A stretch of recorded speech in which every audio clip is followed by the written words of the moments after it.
start, Mr. Deputy Chairman, the development of rural areas and improvement in the quality of life of the rural people has been of primary concern in the economic planning and development of the country.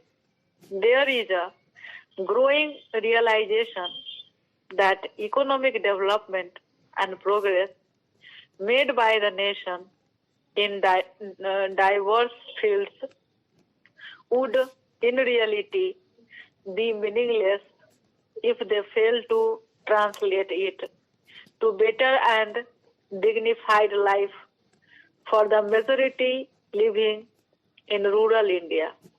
In order to correct the developmental imbalances and to accord due priority to rural areas, the Ministry of Rural Development is implementing a number of programs aimed at development of rural areas with a focus on weaker sections.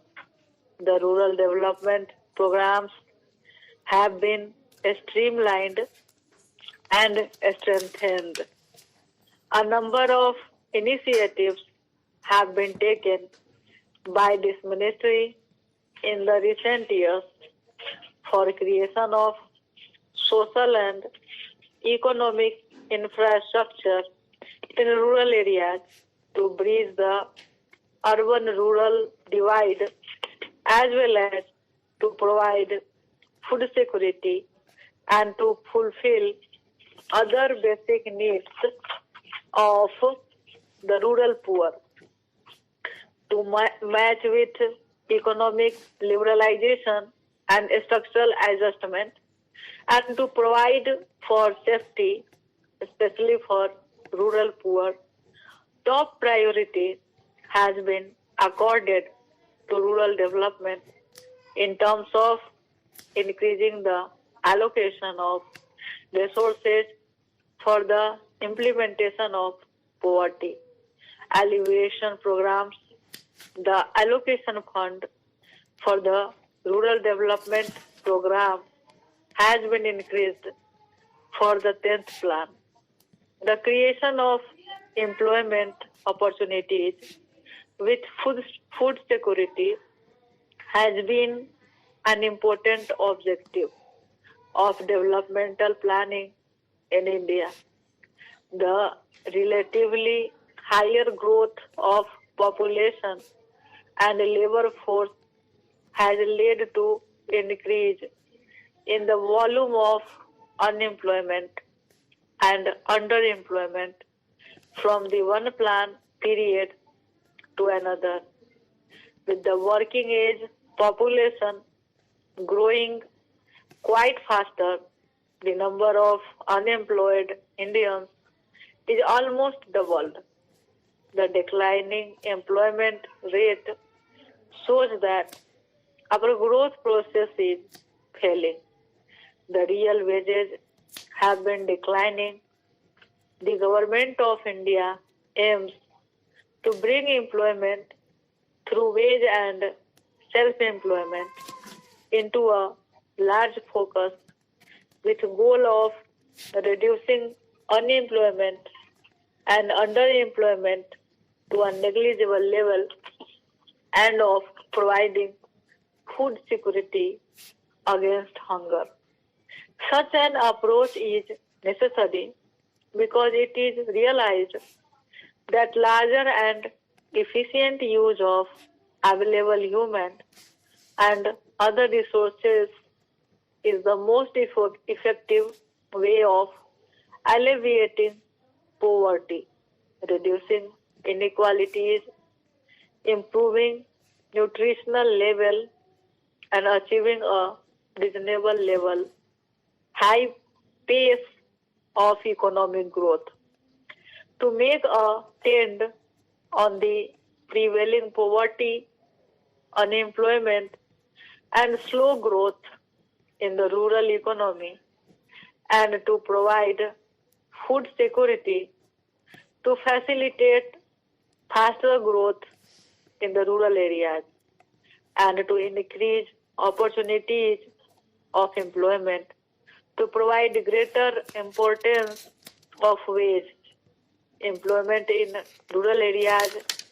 The National Rural Employment Guarantee Act was passed by the Parliament for securing livelihood of the people in the rural areas by guaranteeing 100 days of employment in a financial year to a rural household.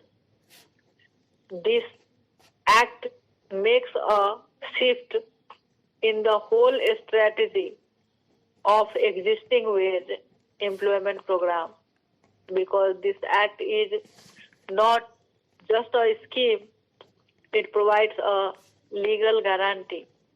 It provides a social security for the weaker sections and opportunity to combine growth with equity in the process of employment generation assets, which build up and strengthen the livelihood, raise pace of the poor within 5 years. The act will be extended to the whole country. So the National Food for Work program was launched in the year 2004 in the most backward districts of the country. Identified by the Planning Commission in consultation with the Government of India and the state governments. The need for the new program was felt because the existing resources were not sufficient to meet the requirement of additional wage employment for most backward districts. Moreover, it was felt that additional resources should be used into some focus areas like drought and water conservation, which is the main problem in some states and a major cause of backwardness on certain regions. Some areas are flood prone and measures for flood control require special attention in these areas in a planned manner.